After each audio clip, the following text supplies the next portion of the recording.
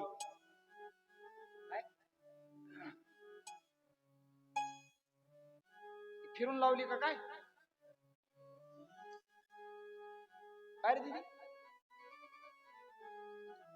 फेर अँग लावली आहे ना.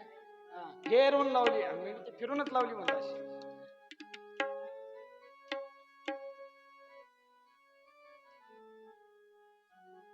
मी कशी दिसते सांगा, मी कशी दिसते.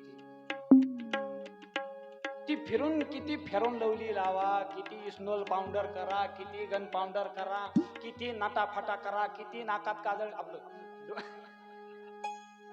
डोळ्यात काजळ घाला, किती ओठाला लिस्टिप लावा. काय ती लिस्टिप असणार आहे?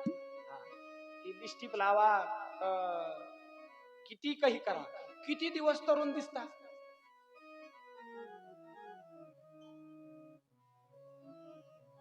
मी कशी दिसते तिकडून मग हाडळी सारखी दिसते. बाई तुम्हाला तर नवलच नाही. मला तिकडे जायचंय. मला एवढंच. तरुण पण किती दिवस असणार आहे माणसाचं. तसं ती सुंदर स्त्री होती ना, त्या देवराज नावाच्या ब्राह्मणाची पत्नी. किती दिवस सुंदर दिसणार.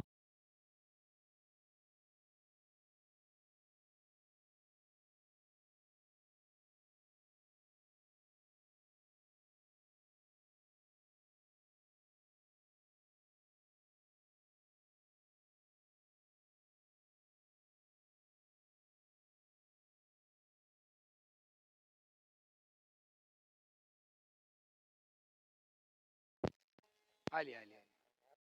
हा अशोक मामा काय चालू होत. परत कालच्या सारखंच का कथाच चालू होती.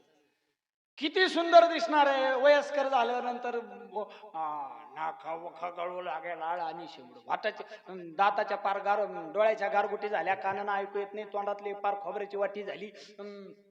काही चावत नाही, काही म्हणता येत नाही, काही करता येत नाही, काही गोष्टी अजिबात नाही होत. तसं त्या देवराजाच्या पत्नीचं सुद्धा झालं. ती वयस्कर होत गेली. वयस्कर झाल्यानंतर ती अशी फिरता फिरता फिरता फिरता फिरता फिरता प्रभास क्षेत्रावरती गेली. प्रभास क्षेत्रावरती गेल्यानंतर तिथं राहू लागली. राहता राहता गंमत अशी झाली. तिथं राहू लागली. तिथं योगायोगाने एक ब्राह्मण देवता होती. ते ब्राह्मण देवता तिथं राहू लागले. तिथं कथा करत होते. ब्राह्मण देवता अशी शिवमहापुराण कथा चालू होती. आणि शिवमहापुराण कथा चालू असताना ब्राह्मण देवता सांगत होती शौनकादिक ऋषीला. सुतजी सांगतात शौनकादिक ऋषीला. ब्राह्मण देवता सांगतात त्या ठिकाणी. शौनक उवाच सूत सूत महाभाग सर्वज्ञोसी महामते वत्प्रतसादात् कृतार्थोऽहं कृतार्थोऽहं पुनः पुनः. शौनकादिक ऋषी सूतजींना प्रश्न करतात. तो ब्राह्मण देवता त्या ठिकाणी सांगत होता. ही पत्नी त्या देवराज नावाच्या ब्राह्मणाची पत्नी ऐकत होती. शौनकादिक ऋषी सूतजींना प्रश्न करतात. ओ सूतजी, ओ महाभाग, ओ महामती, ओ महाज्ञानी, आम्हाला सांगा. ओ सूतजी आम्हाला सांगा. या मृत्यू लोकामध्ये आल्यानंतर, मनुष्य म्हणून जन्माला आल्यानंतर, मानव म्हणून जन्माला आल्यानंतर आमच्या हातून आम्ही आमचं कल्याण कसं करणार आहोत. आमचं कल्याण कोणत्या गोष्टीतून होणार आहे. कल्याण व्हावं या गोष्टीतून. आमच्या नुसतं आमचं नाही तर ही शिवमहापुराण कथा ऐकून कोणाकोणाचं कल्याण झालं हेही आम्हाला सांगा. त्यावेळेस सूतजी शौनकादिक ऋषीला सांगता. ओ शौनकादिक ऋषी, शृणु शौनक वक्ष्यामि त्वद्ग्रे गृह्यमत्युत यतस्त्वं शिवभक्तानां अग्रगणिर्वेदवित्तमः. सूतजी शौनकादिक ऋषीला सांगतात. ऐका म्हणले शौनकादिक हो, या मृत्यू लोकामध्ये जन्माला आल्यानंतर किती महान पापी असू द्या, किती पापात्मक पापी असू द्या, किती त्यानं पाप करू द्या, किती अधर्म करू द्या, किती त्यानं काही करू द्या, त्यानं पुण्यकर्म जराही नसलं केलं ना, त्यानं फक्त शिवाचं नाव मुखामध्ये एकदा जर घेतलं ना, जाऊ दे शिवाचं नाव मुखामध्ये घ्यायचं बाजूला सोडा, निदान त्यानं शिवाचं नाम जर कानात जर घेतलं ना, त्याचं जीवनाचं कल्याण होतं. मग महाराज शौनकादिक ऋषी सूतजी महाराजांना पुनश्च प्रश्न करतात.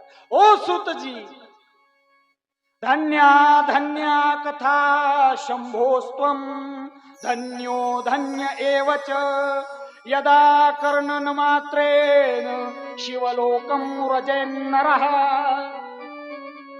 शौनकादिक ऋषी सूतजीला म्हणतात, तुम्ही म्हटले ना, शौनकादिक ऋषी सूतजींना म्हणतात, तुम्ही म्हटले ना, नुसतं त्या भगवान शिवाचं नाव मुखामध्ये धारण केलं, नुसतं जाऊ द्या धारण करायचं, कानात जर ऐकलं, मी तर सांगितलंय ना,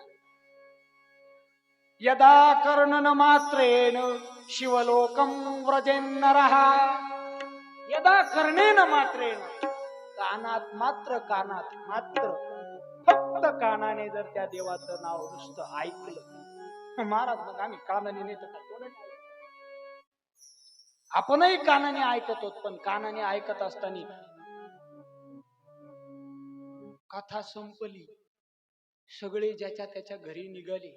घरी निघाल्यानंतर जाता जाता, भाई महाराजांनी काय कथा भारी सांगितली आज, खरंच भारी सांगितली, पण माया डोक्यातच राहिली नाही. काय सांगितलं? काहीतरी म्हणत होते, सुतन सुतळी का सुत काय काय म्हणत होते कोणास ठाऊक. शिवनकन सुतन काहीतरी म्हणत होते. इकडून तिकडून आले वारे, नळी फुंकेली सोनार. अशी कथा नाही ऐकायची. कथा ऐकायची ठरली तर कानाचे मन, तन मन धन नेने देवा, तन मन धन नेने देवा, हे सगळं सोडून द्यायचं. कथा ऐकायची ठरली तर कथा ही तनानं धनानं मनानं, या तिन्ही गोष्टीनं कथा ऐकायची.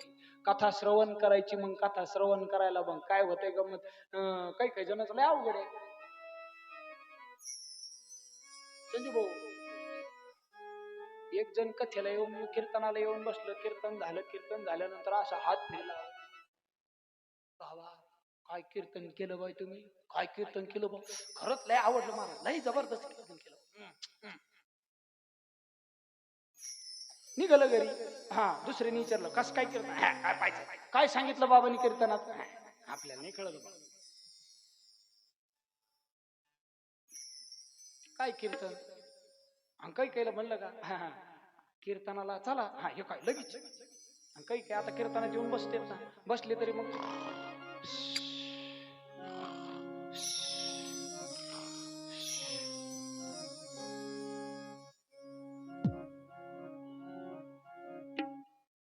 दुसरा त्याला म्हणतो,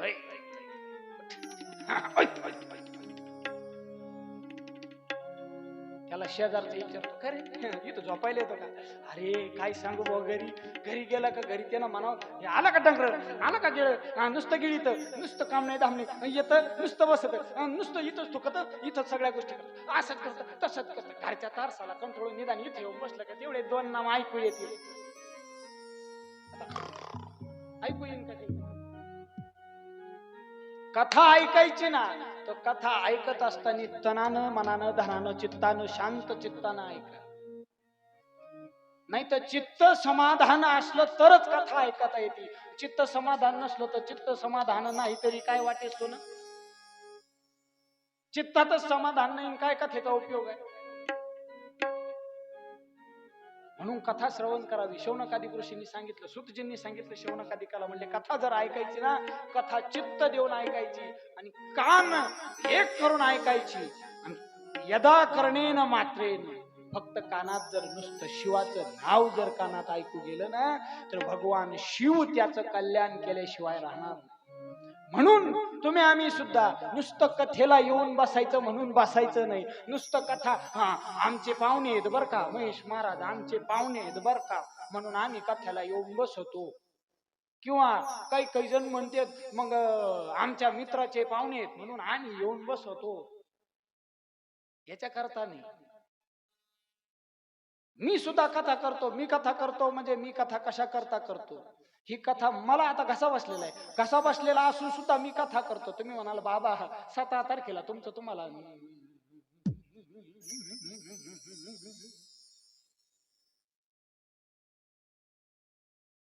हा 7 पिढ्याचा परमार्थ आहे. हा या 7 पिढ्याच्या परमार्थात आपण परमार्थच केला आणि परमार्थच करणार आहे, एवढी बी गोष्ट ध्यानात ठेवायची. हे आता तात्या परमार्थ महाधन जोडी देवाचे चरण. गंमत अशी झाली, परमार्थासारखं महाधन दुसरं नाही, पण परमार्थातलं धन, परमार्थातल्या धनासारखं महाधन दुसरं कोणतंच राहिलेलं नाही आज. तुम्हाला कळलं? परमार्थ महाधन झालंय, पण परमार्थ महाधन हे फक्त संतांपुरतं मर्यादित झालं. आताच्या काळात गणेश भाऊ, आताच्या काळात गंमत अशी झाली, परमार्थ महाधन, पण परमार्थातलं धनापेक्षा, परमार्थापेक्षा परमार्थातलं धन महाधन झालंय.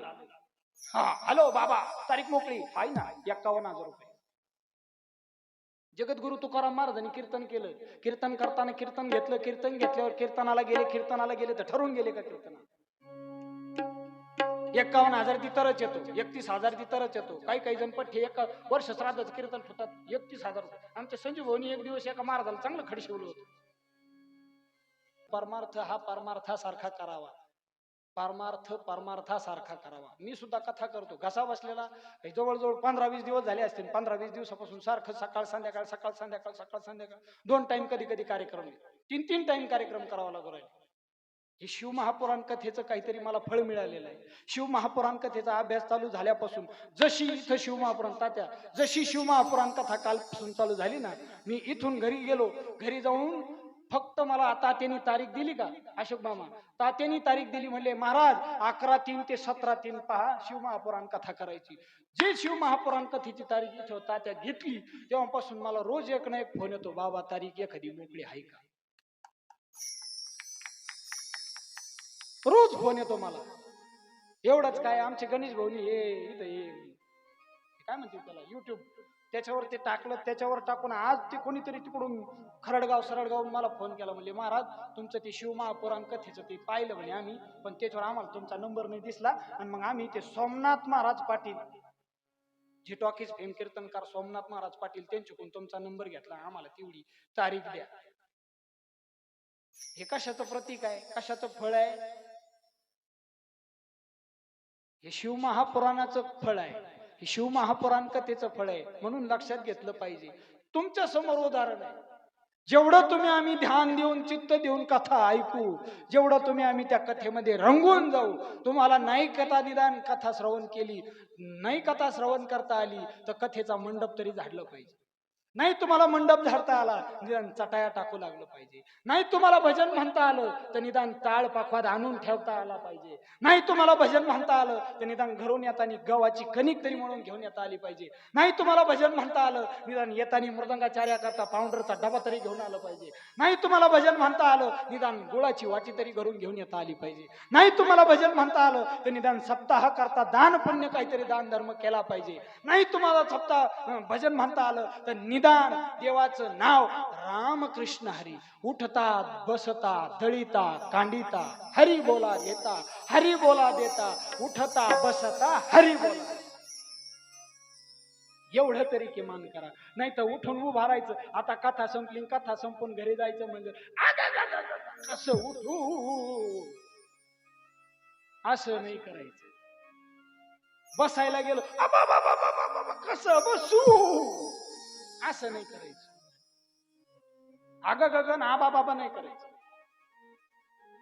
उठायला जरी उभा राहायला जरी गेलं तर रामकृष्ण हरी म्हणून उठायचं. बसायला जरी गेलं तरी रामकृष्ण हरी म्हणून बसायचं. याला परमार्थ म्हणायचं. नाही तर मन लावून चित्त देऊन परमार्थ कथा ऐकलं, जेवढी तुम्ही मन देऊन कथा ऐकता तेवढं तुमच्या जीवनाचं कल्याण झाल्याशिवाय राहणार नाही. आणि मन देऊन चित्त देऊन कथा ऐकली तर तुमचं कल्याण झाल्याशिवाय राहणार नाही. ही शिव महापुराण कथा इतर कथेसारखी नाही. ही शिव महापुराण कथा तो देव कसा आहे, शिव भोळा चक्रवर्ती, एवढंच नाही हो. संत महात्म्यांनी सांगितलं भोळा ज्याचा भाव झाला भोळा ज्याचा भाव भोळा ज्याचा देव भोळा ज्याचा भाव हो.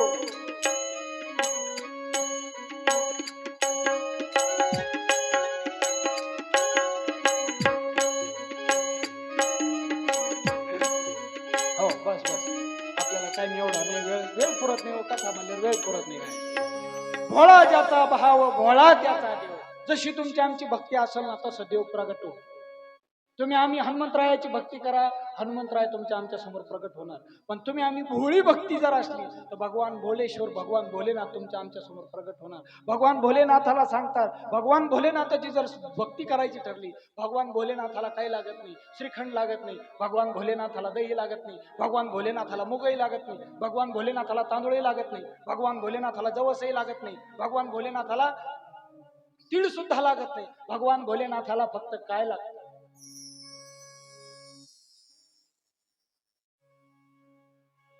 फक्त भाव लागतो गणेश भाऊनी सांगितलं पाठीमागे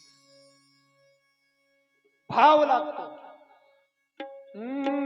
भाव भुकेला हरी करीतसे भक्त घरीचा करी भाव भुकेला हरी करीतसे भक्त घरीचा करी भाव भुकेला हरी करीतसे भक्त घरीचा करी भाव भुकेला भक्त घरी करीता करी हो माझा घासा बसलाय तुम्ही जरा ओढून घ्या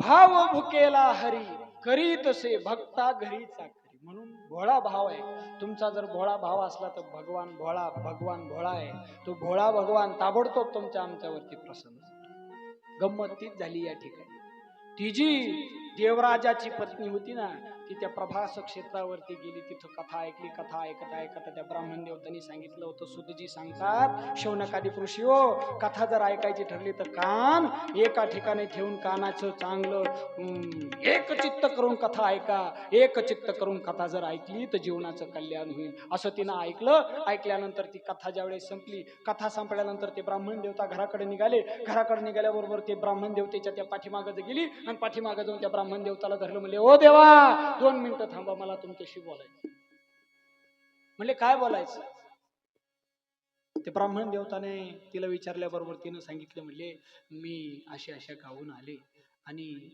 किरात नावाच्या नगरीतून आले म्हणले पण गंमत अशी झाली मी जोपर्यंत माझे पती होते तोपर्यंत मी पारमार्थ करीत होते पण माझे पती वेश्यागमन करायला लागल्यामुळं त्यांची बुद्धी भ्रष्ट झाली म्हणून त्यांच्यासोबत माझीही बुद्धी भ्रष्ट होत गेली मी सुद्धा वेश्यागमन करू लागले मी सुद्धा वेश्या व्यवसाय करू लागले पण गंमत अशी झाली तुम्ही आज या ठिकाणी या कथेतून सांगितलं म्हणले जर तुम्ही आम्ही जीवनामध्ये अधर्म जर करू ना तर अधर्म केल्यानंतर तो नरकवास भोगावा लागतो यम लोकात जावं लागतं यम लोकात गेल्यानंतर ते यमदूत काय करतात या यमदूत त्या जीवाला काय करतात उकळत्या तेलाच्या कढईमध्ये टाकून चांगलं असं तळू घेतात तिथं जरी याला वेदना जर होत नसल्या तर तिथून काढतात आणि अग्नीवरून असं चालायला लावतात विखाऱ्यावरून असं चालायला लावतात या जीवाला अग्नीवरून असं पायात काही नाही असं अग्नीवरून चालायला एवढंच काय अग्निवरती सुद्धा जर या जीवाचा जर देहाचा या जीवाचा स्वतः जर होत नसला ना तर या जीवाला असे चाकून असे चरा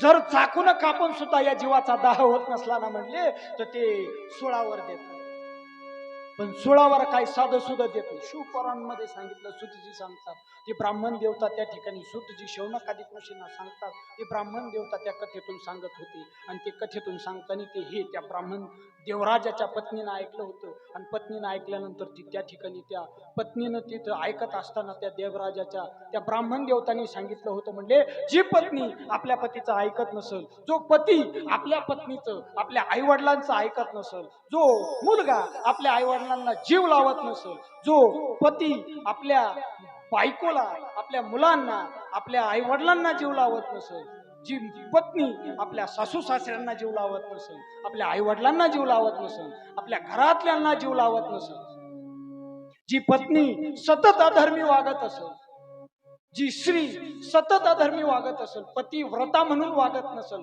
पतिवार्ता म्हणून वागत असेल. आता पतिव्रता स्त्रीचं लक्षण काय सांगितलं? जगद्गुरु तुकोबाराय म्हणतात, तुका म्हणे पतिव्रता तिची देवावरी सत्ता. तुका म्हणे पतिव्रता तिची देवावरी सत्ता, देवावर सत्ता बाळगवते तुका म्हणे पतिव्रता. पण आताच्या काळामध्ये काय होतं, पूर्वीच्या काळामध्ये कपाळ भरून कुंकू राहायचं, पण आता गंमत अशी झाली, कपाळ भरून कुंकू नाही, कुंकावाल्या गेल्या, आता टिकल्या वाल्या आल्या, बाथरूम मधल्या भिंती सगळ्या सुवासिनी झाल्या, बाथरूम मधल्या भिंती. पतिव्रता स्त्रीचं, पतिव्रता स्त्रीचं वर्णन करत असताना सुतजी शौनकादिकला सांगतात, म्हणले अरे पतिव्रता असावी तर कशी असावी, माझ्या अंजनी मातेसारखी असावी. पतिव्रता स्त्री असावी तर कशी असावी, कशी असावी, तिनं देवावर सुद्धा सत्ता बाळगली पाहिजे. अहो त्रिगुणात्मक त्रयमूर्ती दत्त हा जाना आपण आरती म्हणतो, म्हणजे त्रिगुणाचे अवतार आहेत, त्रिगुणातीत अवतार आहे, 3 गुणाचा अवतार त्रिगुण अवतार. हे कुणाच्या पोटी आहे? अनुसया मातेच्या पोटी आले. मग अनुसया जी होती सती अनुसया पतिव्रता होती. तसं पतिव्रता जर त्या पतिव्रतेसारखं पातिव्रत धर्म जर बाळगला तर जीवनाचं कल्याण होतं.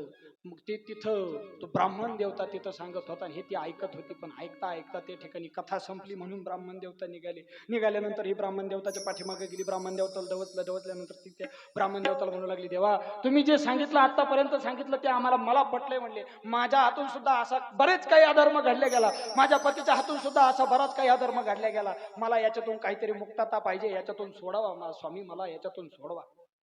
त्यावेळेस त्या ब्राह्मण देवतांनी सांगितलं त्या स्त्रीला, ते म्हणे काय झालं ते तरी व्यवस्थित सांग. तेव्हा त्या स्त्री त्या ब्राह्मण देवताला सांगू लागली, म्हणजे मी जोपर्यंत तरुण होते तोपर्यंत माझे पती वेश्य व्यवसाय करू लागले, मी सुद्धा मग त्या पतीचं पाहून वेश्य व्यवसाय करायला लागली. पण परमार्थही बुडाला, सगळं झालं, माझे पती मरण पावले. पण मरण पावल्यानंतर मी म्हातारी वयस्कर होत गेले, माझाही तरुण पण संपत गेलं. त्याच्यामुळं मग मी फिरत इथं आले. इथं आल्यानंतर मला तुम्ही जी कथा ऐकवली ती कथा मी माझ्या कानानं ऐकली, तर माझ्या कानावरती ती कथा आल्याबरोबर माझ्या जीवनाचं मला काहीतरी कल्याण व्हावं असं वाटू लागलं. माझ्या मनामध्ये शुद्ध भाव निर्माण झाला, शुद्ध जाचा भाव झाला, दुरी नाही देव त्याला, असं तुम्ही सांगितलं म्हणले. त्याच्यामुळं मला आता उपरती झाली म्हणले, माझी उपरती मी करून घेते, पण माझ्यासोबत माझ्या गेलेल्या पतीची सुद्धा उपरती झाली पाहिजे, माझ्या गेलेल्या पतीचं सुद्धा कल्याण झालं पाहिजे, याच्या करता तुम्ही मला काहीतरी उपाय सांगा. त्यावेळेस त्या ब्राह्मण देवतांनी सांगितलं, म्हणले तुला जर तुझं कल्याण करून घ्यायचं असेल आणि तुला जर तुझ्या पतीचंही कल्याण करून घ्यायचं असेल ना, तर तू एक काम कर, ही शिव महापुराण कथा ऐक. आणि ही शिव महापुराण कथा मी तुझ्या करता उद्यापासून परत पहिल्यापासून चालू करतो. त्या ब्राह्मणाच्या, त्या देवराजाच्या पत्नी करता त्या ब्राह्मणानं दुसऱ्या दिवसापासून पुन्हा 8 दिवस ती कथा चालू. आणि ती देवराजाच्या पत्नीनं ती कथा तन मन धनानं शांत चित्तानं अगदी एक रूप होऊन ती कथा ऐकली आणि तिनं कल्याण केलं. आणि 7 दिवस कथा ऐकल्यानंतर 8व्या दिवशी त्या ठिकाणी ती गतप्राण झाली. गतप्राण झाल्यानंतर तिला श्वेत वस्त्र परिधान केलेले, गळ्यामध्ये रुद्राक्षाच्या माळा आहे, कपाळावरती भस्म लावलेला आहे, भस्मावरती टिळा आहे, हातामध्ये दंडाला भस्म लावलेला आहे, भस्मावरती रुद्राक्षाचे दंड परिधान केलेले आहेत. असं त्रिशूळधारी असं लखलखीत पांढरं शुभ्र विमान त्या ठिकाणी आलं आणि त्या देवराजाच्या पत्नीला त्या विमानामध्ये बसवलं आणि ते शिवलोकात गेले. शिवलोकात गेल्यानंतर त्या ठिकाणी पार्वती माता बसलेल्या होत्या. भगवान शंकर बसलेले होते आणि बसलेले असताना ते विमान तिथं गेलं. ती त्या विमानातून उतरली, पार्वती मातेच्या चरणावरती लीन झाली आणि पार्वती मातेच्या चरणावरती लीन झाल्यानंतर पार्वती माता त्या ठिकाणी बोलू लागली. पार्वती माता बोलता बोलता पार्वती माता तिला विचारू लागली, म्हणले तुझा येताना प्रवास कसा झाला?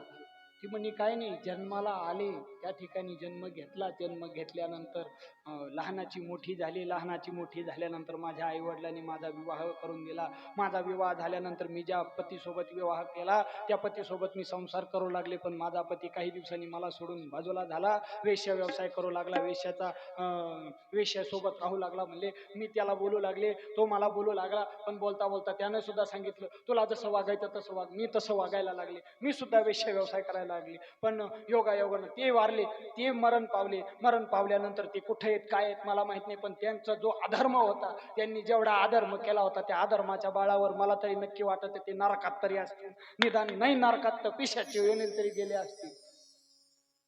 पार्वती मातेने डोळे लावून घेतले, ध्यान पाहिलं. ती म्हणे हो तू जे बोलती ते खरं आहे. म्हणली हा तुझा पती पिशाच्या योनीला गेलाय, म्हणे विंध्य पर्वतावरती पिशाच्या योनीमध्ये पडलाय म्हणे तिथं. मग पार्वती मातेनं हात जोडले, पार्वती मातेला हात जोडले. त्या श्रीनं हात जोडून सांगितलं, म्हणले पार्वती माता, गिरिजा माता ऐका ना, म्हणले माझं एकदा कल्याण करून घ्या. माझं तर कल्याण करा, पण माझ्या पतीचं सुद्धा कल्याण करून द्या.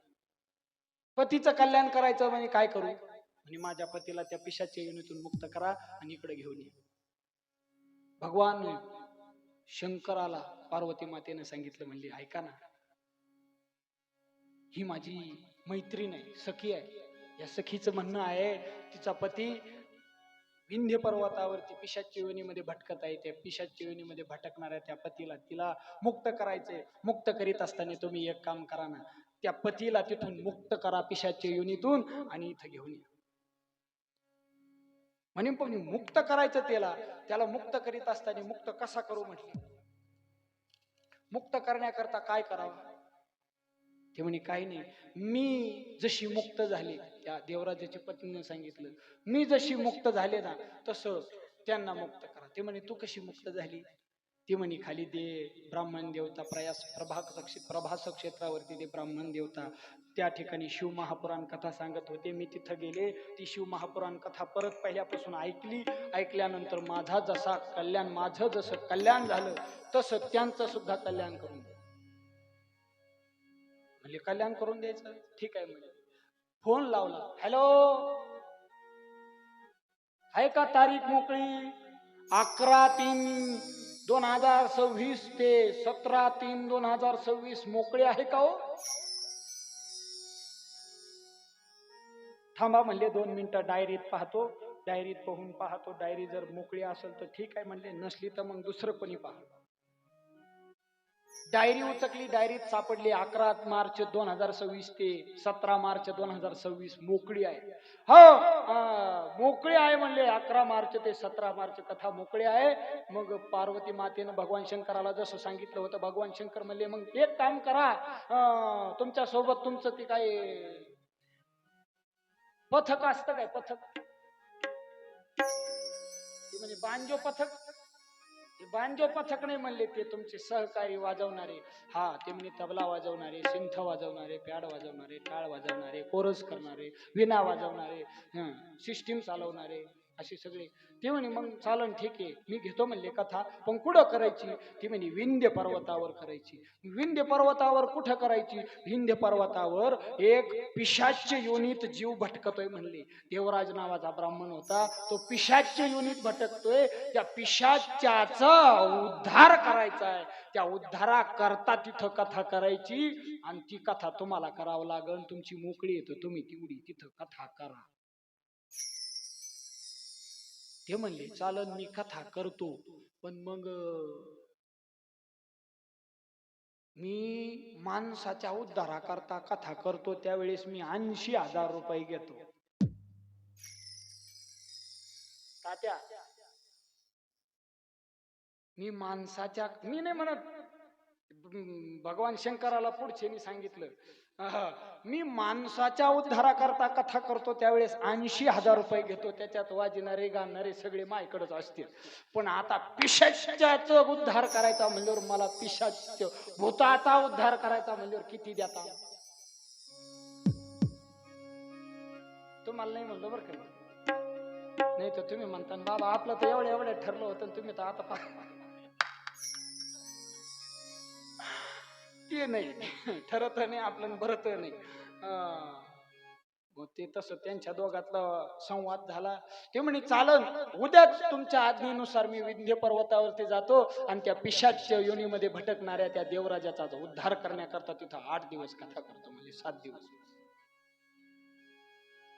तुंब ऋषी ते सगळे त्या ठिकाणाहून निघाले, कथा करण्याकरता त्या विंध्य पर्वतावरती आले. विंध्य पर्वतावरती आल्यानंतर त्यांनी त्या ठिकाणी सगळे गोष्ट असं यथासांग पूजा मांडली, अशी जशी या ठिकाणी पूजा मांडली गेली. व्यासपीठ मांडल्या गेलं, सगळं स्टेज मांडल्या गेलं. कथेकरता व्यासपीठाकरता सगळे श्रोतृवर्ग जसं तुम्ही गोळा झाला तसं त्या ठिकाणी कथा सुरू झाली. आणि कथा सुरू झाल्यानंतर ओ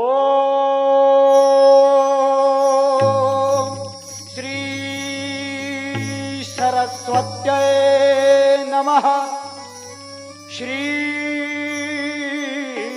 गुरुभ्यो नमः, श्री सांब सदाशिवाय नमः. अशी कथाला सुरुवात झाली. आणि कथेला सुरुवात झाल्यानंतर कथा सुरू झाली. जशी जशी कथेमध्ये भजन वाढत गेलं, आता इथं जसं साऊंड सिस्टीमचा आवाज आहे, या साऊंड सिस्टीमचा आवाज फक्त तामसवाडी गावापुरता मर्यादित राहिला का आसपासच्या खेडेगावाला सुद्धा जाईल? आसपास सुद्धा खेडेगावाला जायला लागलं. तसं त्या ठिकाणी त्या विंध्य पर्वतावरती कथा चालू झाली ना. कथा चालू झाल्यानंतर ते पिशाच्य जरा नाचायला लागले. पिशाच्य नाचायला लागलं. नाचता नाचता नाचता नाचता त्या अंगात आता देवाचं जर नाव घेतलं तर भूत थांबत नाही. ते लागलं येड्यावानी करायला. पण त्या तुंग ऋषींनी त्यांनी त्याला जवळ घेतलं, असं बांधलं आणि त्या कथा मंडपात बांधून ठेवलं एका जागेवर. आणि बांधून ठेवल्यानंतर कथा सुरू झाली. कथा सुरू झाल्यानंतर जशी जशी कथा रांगात येईल तसं तसं ते भूत नाचायला लागलं. जशी जशी कथा रांगात यायची तसं तसं ते भूत मोठ्या मोठ्याने रडायला लागलं. जशी जशी कथा रांगात येईल तसं तसं ते मोठ्याने हाका मारायला लागलं. वाचवा रे, धावा रे, मेलो रे, आता माझं काही खरं नाही रे, असं करायला लागलं. पण एवढा सगळा असा दणका म्हणल्यावर तिथं काय आसपासच्या खेडेगावातले लोक म्हणले, अरे त्या विंध्य पर्वतावरती शिवमहापुराण कथा चालू झालेली दिसती, भगवान शंकराची कथा चालू झालेली दिसती. चला चला चला चला चला, आवरा लवकर लवकर लवकर. ते स्वयंपाक बाजूला राहू द्या, ते झाडलोट बाजूला राहू द्या, ते जनावराचा चारा पाणी बाजूला राहू द्या, अरे ते सगळं सगळं बाजूला सोडा, आधी कथा ऐकायला. सगळेच्या सगळे धावत पळत कथेला निघाले. माणसं तर बाजूला सोडा, लेडीज बाजूला सोडा, पुरुष वर्ग, महिला मंडळ, हे जीव आत्मे पुरुष वर्ग, हे देहातले सगळे जीव बाजूला सोडा. पण स्वर्गातले सुद्धा देव तिथं कथा ऐकण्याकरता. आणि अशी वरून तिथं कथा ऐकत होते, असे ऐकत होते ना. ऐकता ऐकता त्या ठिकाणी कथेचं जवळजवळ तिथं कथेमध्ये सांगितलं गेलं. त्यावेळेस कथा सांगत असताना त्यांनी सांगितलं, म्हणले जो कोणी शिवमहापुराण कथा ध्यान देऊन एकचित्त देऊन ऐकत, त्यानं जी कथा शिवमहापुराण कथा ऐकली ना, हे आपलं 2 दिवस झाले महात्म्य चालू आहे. आता उद्याच्याला आपल्याला रुद्राक्षाचा महिमा, भस्माचा महिमा ऐकायचा आहे. रुद्राक्ष कसं निर्माण झालंय, भस्म कसं निर्माण झालंय, बेलाचं पान कसं, बेलाचं झाड कसं निर्माण झालंय, हे आपल्याला ऐकायचंय. शिवलिंगाची स्थापना कशी झाली, शिवलिंग कसं निर्माण झालं, हे सुद्धा आपल्याला ऐकायचंय. पण गंमत अशी होती, आपल्याला वेळ कमी असला का आपण 8 वाजता जर कथा चालू केली ना, किमान 8:30, 9:30, 10:30, 11 पर्यंत जर कथा चालली तर आपल्याला व्यवस्थित सगळ्या गोष्टी करता येतील, आपल्याला व्यवस्थित सगळ्या गोष्टी सांगता येतील. पण जर 9 वाजता कथा जर चालू झाली तर 9 ते 11 काय काय सांगणार आहे, काय काय सांगणार. म्हणून उद्या पण थोडं लवकर येण्याचा प्रयत्न करा. जेवढे घरचे उद्योग होते तेवढे लवकर उरकण्याचा प्रयत्न करा. आपण कथा तात्यांच्या म्हणण्यानुसार 9 ते 11 कथा सुरुवात केली, पण घरचे उद्योग 9 ते 11 नसते. आमचे 7लाच जेवण होते. इथं नाही, घरी 7लाच जेवण होते. आम्ही 8ला तर तिथं 8 ला कथा ऐकायला यायला काय हरकत नाही. मग उद्या लवकर येण्याचा प्रयत्न करा. तसं तिथं सगळे देवदेवता येऊन उभं राहिले आणि येऊन उभं राहिल्यानंतर सगळ्यांनी एकच जे घोष केला. तिथं कथा संपली. कथा संपल्यानंतर तिथं स्वतः भगवान शंकर प्रगट झाले. भगवान शंकर प्रगट झाल्यानंतर भगवान शंकरांनी त्या पिशाच्य योनीतल्या त्या देवराजाच्या त्याला आशीर्वाद दिला आणि आशीर्वाद देऊन त्याला मुक्त केलं. आणि त्या सगळ्या कथावाचक असतील, कथावादक असतील आणि तिथं जमलेले देव देवता, पुरुष वर्ग, महिला वर्ग, सगळ्यांनी एकच जय घोष केला. ओम नमः पार्वती पतये हर हर हर हर महादेव हर हर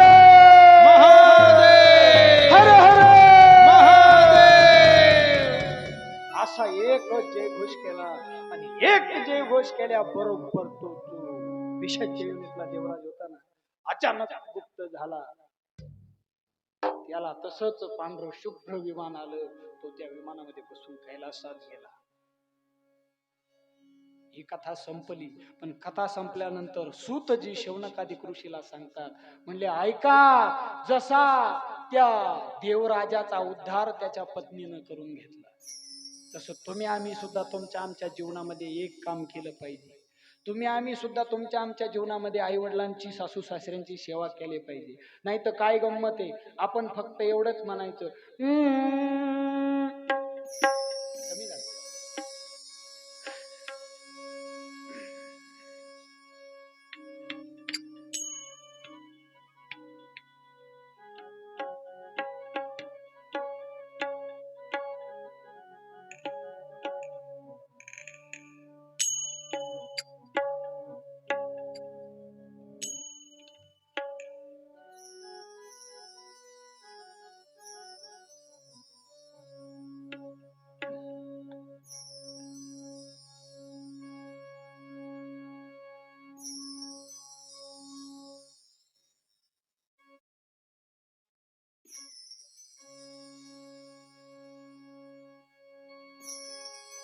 आपण पण काय चाललंय, हा, आई वडिलाची जशी त्या पत्नीनं जशी पतीची सेवा केली, पतीचा उद्धार केला, उद्धार करून दिला, तसं सुद्धा तुम्ही आम्ही सुद्धा आपला संसार चांगला करायचा आहे. पण संसार चांगला करत असताना संसारामध्ये आई वडिलांची सेवा सुद्धा केली पाहिजे, पतीची सेवा केली पाहिजे, सासू सासऱ्याची सुद्धा सेवा केली पाहिजे.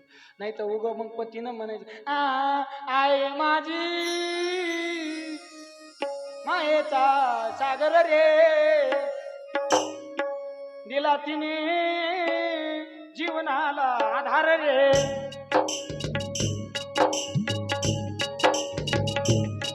आई मायेचा सागर, दिला जीवना आधार. आई माझी मायेचा सागर,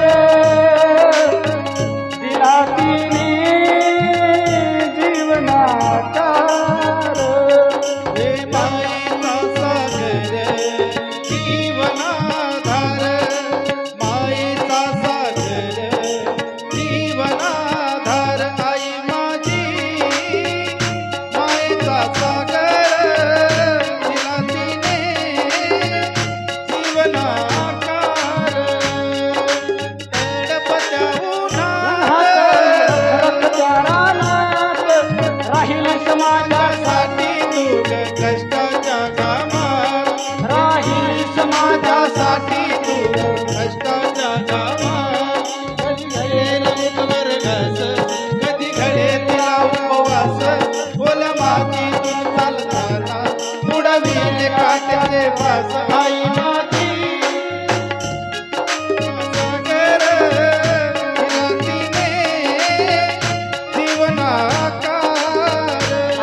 शंकराची पोर शीतल तुझी छाया.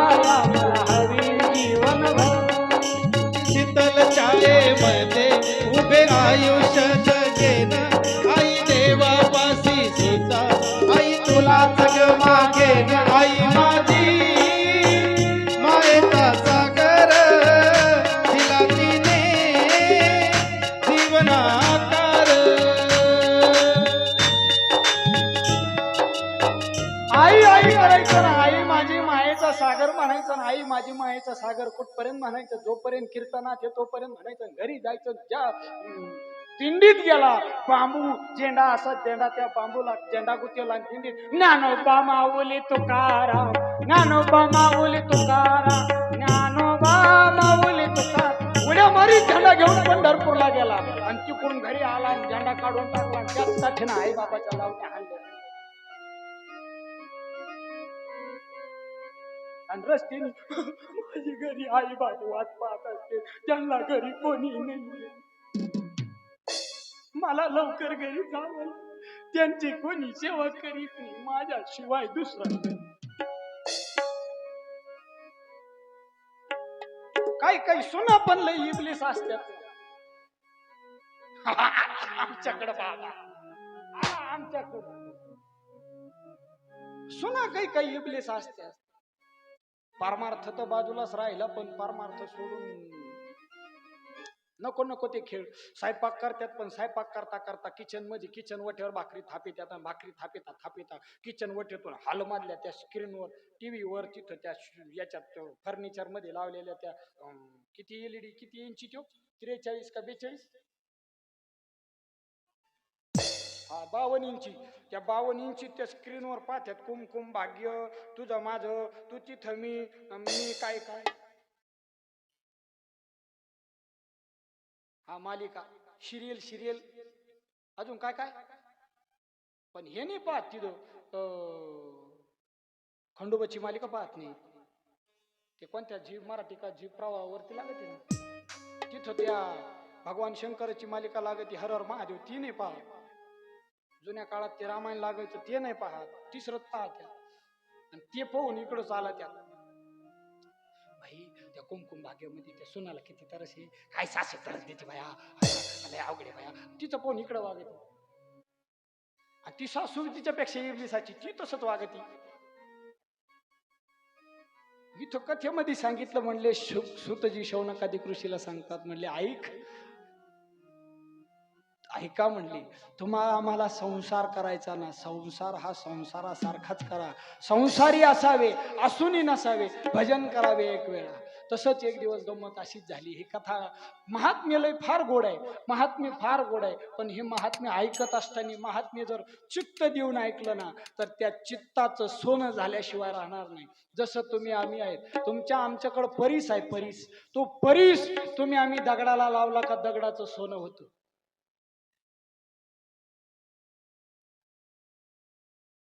बाबाला कळलं, बाबाचा बराच अभ्यास दिसतोय. दगडाचं नाही, लोखंडाचं सोनं होतं.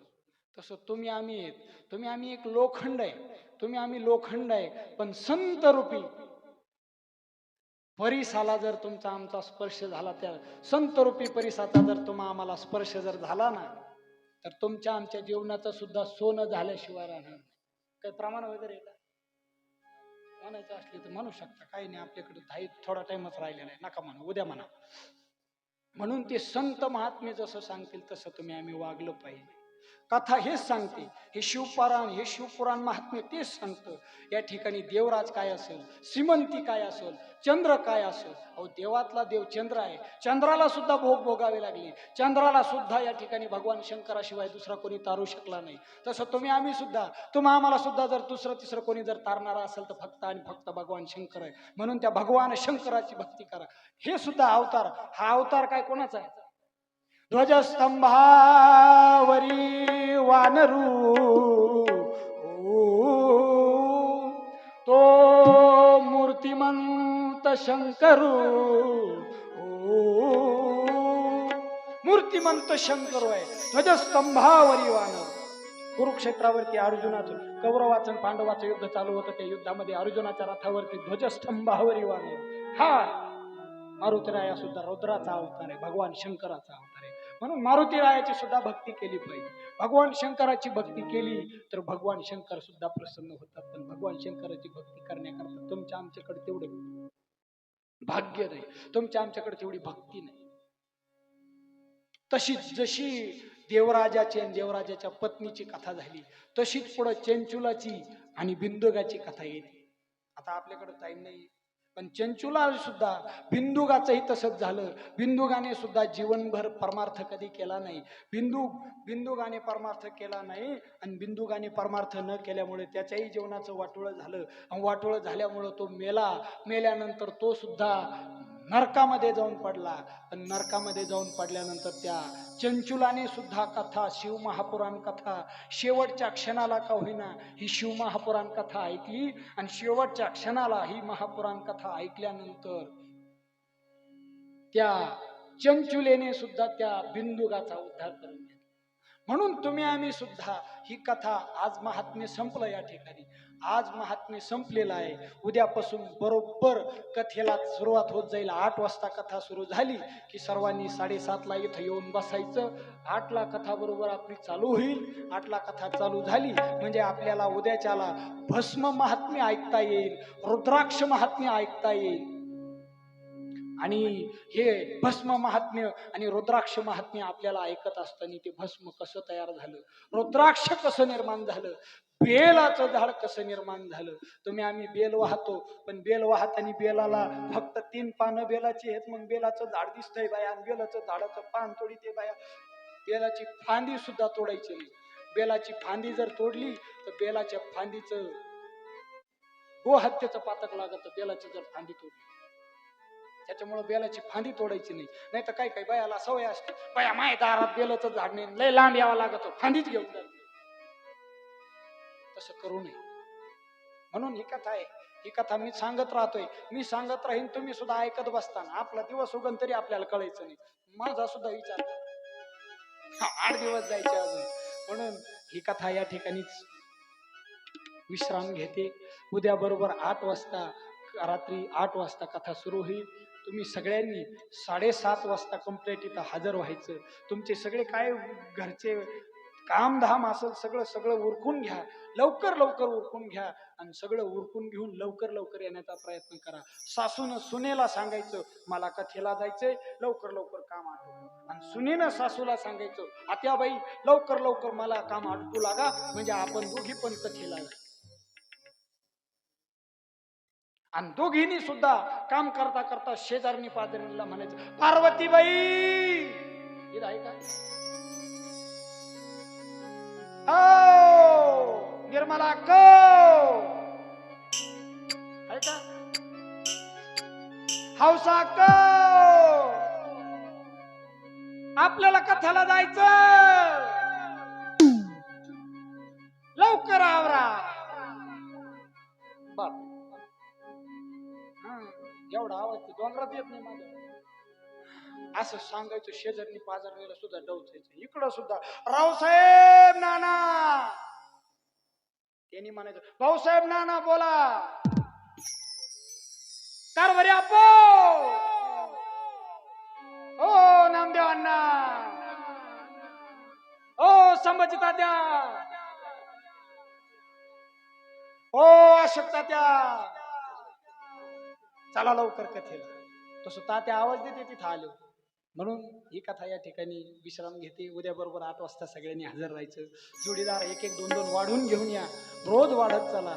आणि कथा ही फार गोड आहे, फार सुंदर आहे. फक्त ऐकलं तर जीवनाचं कल्याण होतं, पण ऐकल्याला सुद्धा श्रोताही तसा लागतो. म्हणून मी किती सांगत बसलो ना, तुम्ही ऐकत राहता म्हणून मी सांगत बसन, मी सांगतो म्हणून तुम्ही ऐकता ना, तुम्ही ऐकत म्हणून मी सांगत बसन, मी सांगतो म्हणून तुम्ही.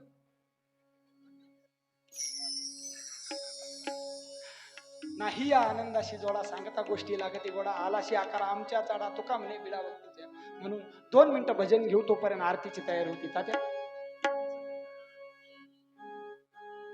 नमः शिवाय, ओम नमः शिवाय, हर हर बोले नमः शिवाय, नमः शिवाय, ओम नमः शिवाय, हर हर बोले नमः शिवाय. नमः शिवाय, ओम नमः शिवाय, हर हर बोले नमः शिवाय. ओम नमः शिवाय, ओम नमः शिवाय, हर हर बोले नमः शिवाय. नमः शिवाय, ओम नमः शिवाय, हर हर बोले नमः शिवाय.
शिवाय ओम नमः शिवाय हर हर भोले नमः शिवाय नमः शिवाय ओम नमः शिवाय हर हर बोले नमः शिवाय ओम नमः शिवाय ओम नमः शिवाय हर हर भोले नमः शिवाय नमः शिवाय ओम नमः शिवाय हर हर बोले नमः शिवाय